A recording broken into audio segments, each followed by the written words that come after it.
एक व्यक्ति ने मुझसे प्रश्न किया, बोले महाराज जी एक बात बताओ, आप कहते हैं कि कर्म फल नरक या स्वर्ग में जाकर के भोगना पड़ता है, अच्छा करोगे तो स्वर्ग जाओगे, बुरा करोगे तो नरक जाओगे। नरक में बहुत यातनाएं भोगनी पड़ती हैं, स्वर्ग में सारे सुख भोगने पड़ते हैं, लेकिन ये यातनाएं भोगना, सुख भोगना, ये तो शरीर का कर्म है और शरीर तो यहीं जल जाता है।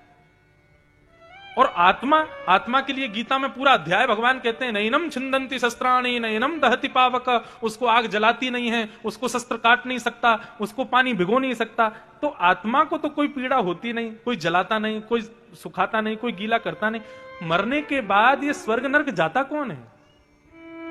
क्योंकि यदि आप कहो कि आत्मा जाती है तो आत्मा को तो कोई कष्ट होता नहीं, कोई भोग भोगती नहीं।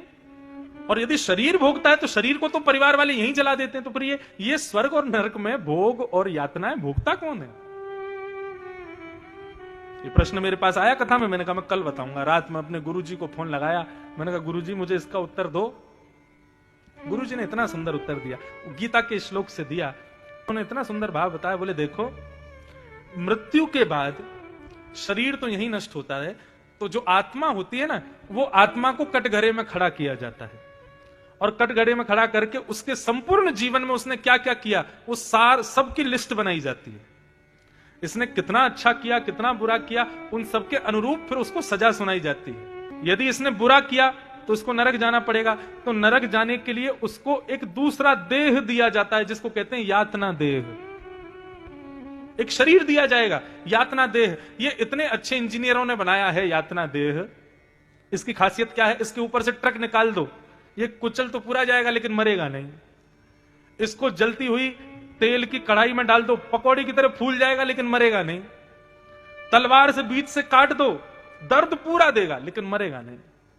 ये देह प्राप्त होता है नरक जाने वालों को। मतलब उनके ऊपर सारे इतने कष्ट के भाव रखे जाएंगे जो एक मरने वाले व्यक्ति को दिए जाते हैं, लेकिन बस एक ही चीज होगी, कष्ट पूरा होगा, मरोगे नहीं। नरक की भावना जब बताई जाती है भागवत में, तो वहां कहते हैं नरक जाने वाले लोग यमराज के चरणों में जाते हैं, बोले हमको मार दो, हमको जान से मार दो, लेकिन हमको पीड़ा मत दो। यमराज कहता ना बेटा, मरोगे नहीं तुम, अब तो तुम पीड़ा भोगो, जो जो तुमने किया सब भोगो, ले जाओ इसको तेल की कढ़ाई में उबाल दो, खूब पीड़ा मिलती है। और वही व्यक्ति जब अपने पापों को भोग लेता है तो उसके बचे हुए सुखों को भोगने के लिए उसको स्वर्ग भेजा जाता है। तो स्वर्ग जाते समय फिर उसको दूसरा देह मिलता है, उसको कहते हैं भोग देह। वो भोग देह कैसा होता है? कितना भी खा ले, कितना भी खा ले, जब तक उसका मन नहीं भरेगा तब तक उसका पेट भी नहीं भरेगा।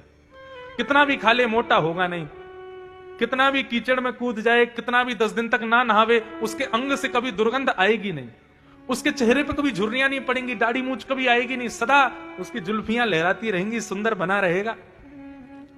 ये यातना भोग देह है।